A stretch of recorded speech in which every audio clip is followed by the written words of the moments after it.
for them. This is the basic of how to work with jobs to be done.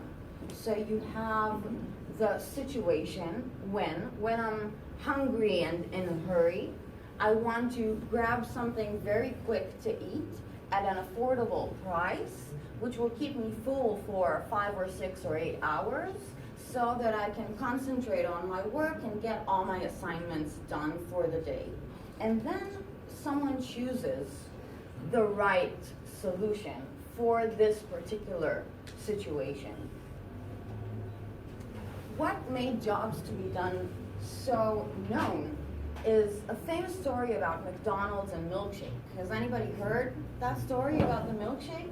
So McDonald's wanted to boost their milkshake sales, and they did everything right. They did their product segmentation, and they took a look at their audience, and then they took a sample into a room and they started asking questions. Would you like more flavors? Would you like more thickness? Would you like a bigger cup or a smaller cup? What qualities can we add to our milkshakes in order to get you to buy them? And so they took the results of the survey and they implemented all the changes, and they saw that nothing had changed for milkshake sales. So they hired a consultancy firm, and a guy from the firm came into one of their branches and sat there for the entire day. And he noticed that there were 2 rushes of milkshake purchases. One was very early in the morning. All people with work clothes came in, bought the milkshake, and went back to their cars. And the other surge was in the afternoon, and it was parents with children. And they would buy the milkshake and sit down and talk. And he went back there the next day, and he started asking people questions. And the first question he asked was, what did you hire this milkshake for? What did you want this milkshake to achieve for you? And people didn't really understand what he wanted. So he asked them, what other things could you hire instead of this milkshake? Like a bagel, a fruit, and then people said, well, you know what? I'm on my way to work. I'm bored. There's traffic. I don't want to be hungry when I get to the office, so I want something that will keep me busy for the ride and that will keep me full. And milkshake really provides that best for me. If I take a fruit like a banana, I'm done with it after 2 minutes, and then there's nothing left for me to do. If I take a sandwich, I get dirt all over my work clothes and I come to the office looking sloppy. So milkshake was really the best solution for those people. And for the second surge in the afternoon, it turns out milkshake was just an excuse for parents to talk to their kids and ask them how your day was, how is it going with your friends, how's it going at school, and sort of build a relationship. So instead of changing the qualities of the milkshake itself, they changed how they sell it. And what do you know? Once they addressed the actual circumstances of people, milkshake sales improved. Businesses have a number 1 job to be done. Can anybody guess what that job is? No. Be brave. Someone, one volunteer, one brave volunteer. Kevin, can you guess?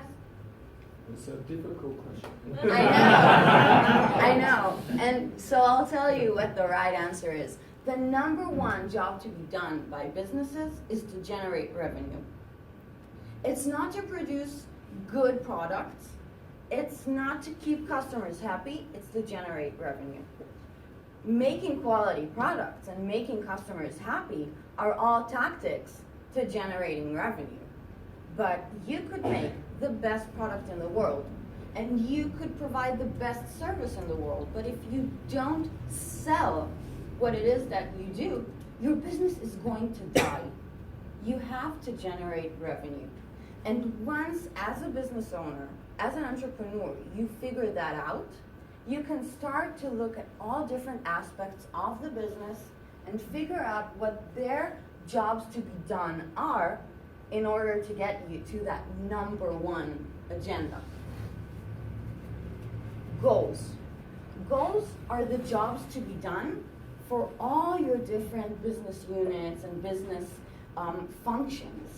And we can look at a business and say we want funding, and we can describe the funding that we want to get with the jobs to be done formula. So instead of saying that we want to raise some amount of money, we can say by when? By January 1st, 2018, we want to raise $2 million in funding for a specific purpose. Now, why is that important?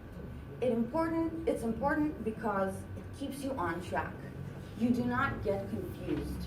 You do not go on meetings that get you nowhere near your target.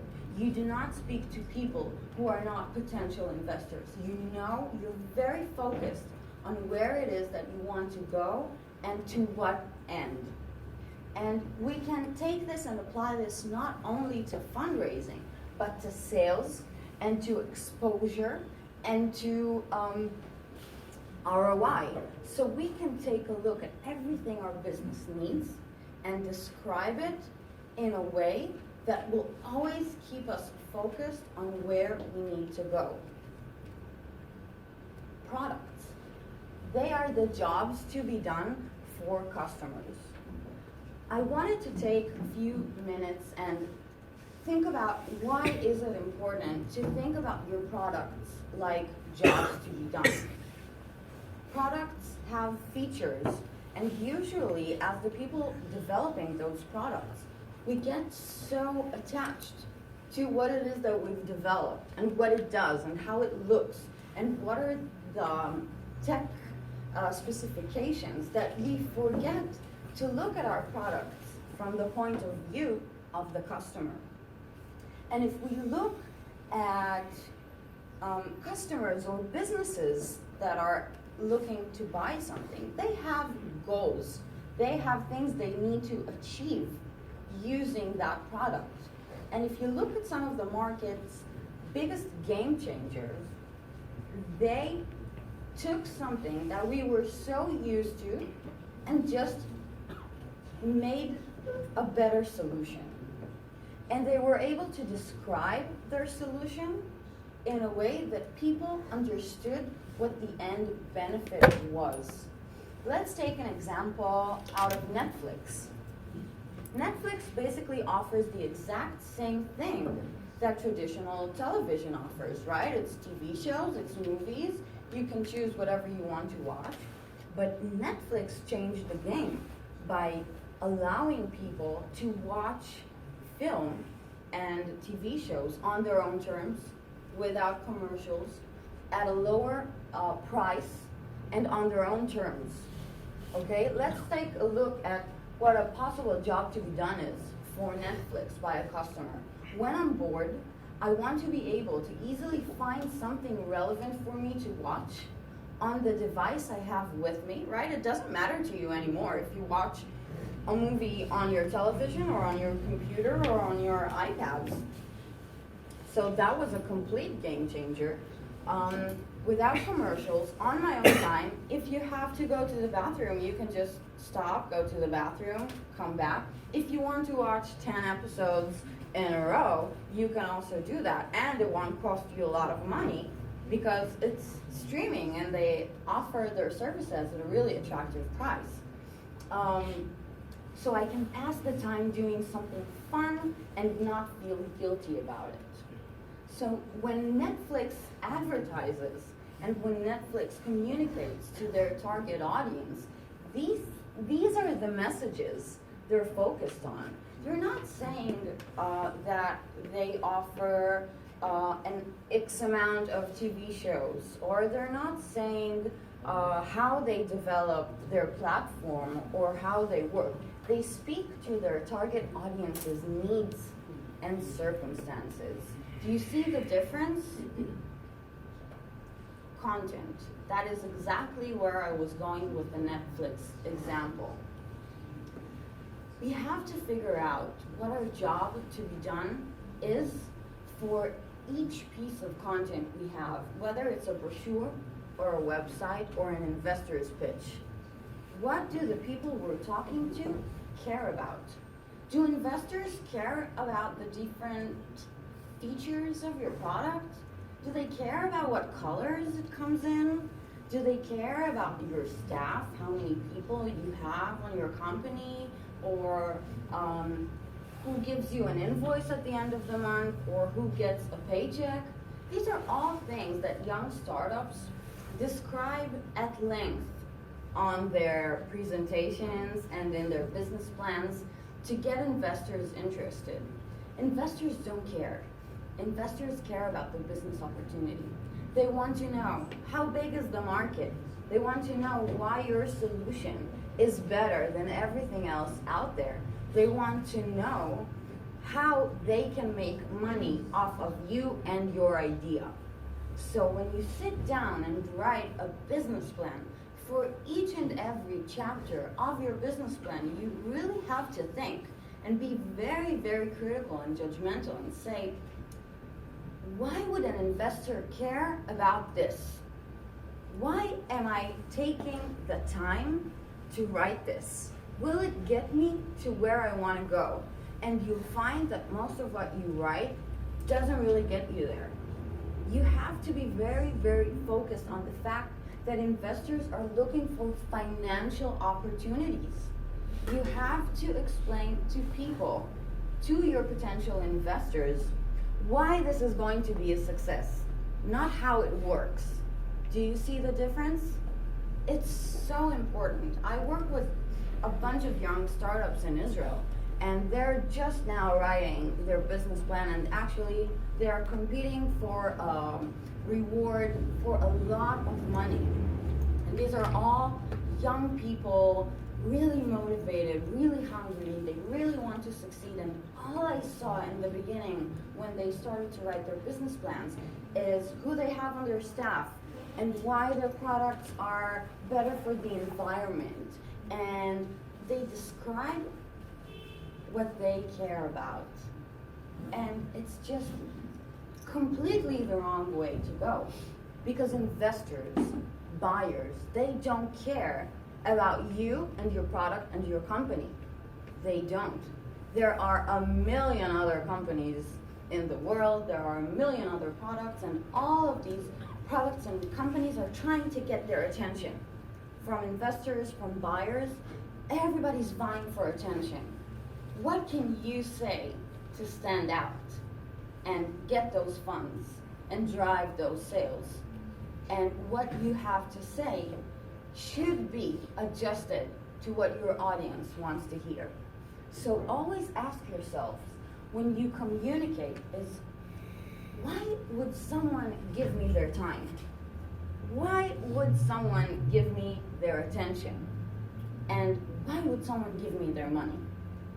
And when you think about the other person and when you put yourself in that other person's shoes, you start doing a better job already.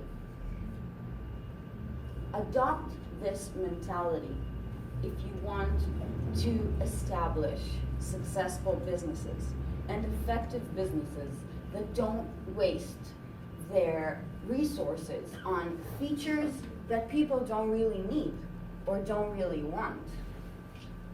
Don't waste your energy and your time trying all sorts of different things for your business that you're not really sure where they're going to take you. Figure out a strategy first. Figure out where you want to be in 1 year from now, in 3 years from now, in 10 years from now, and then start to break it down into smaller and smaller tasks that will direct you in the shortest line possible from where you are today to where it is that you want to be. Don't waste your energy. Don't waste your time. Be very, very clear about where it is that you want to go. And then talk to people in the messages that they can relate to best. It's not the product features. It's not the qualities. It's what it does. It's the end benefit of your product. Does it save people time? Does it save people money? Does it make them look better? Does it help their social lives? What is the end result that people get by using your product or your service. And if you cover those three bases, you start to build an effective business. Thank you.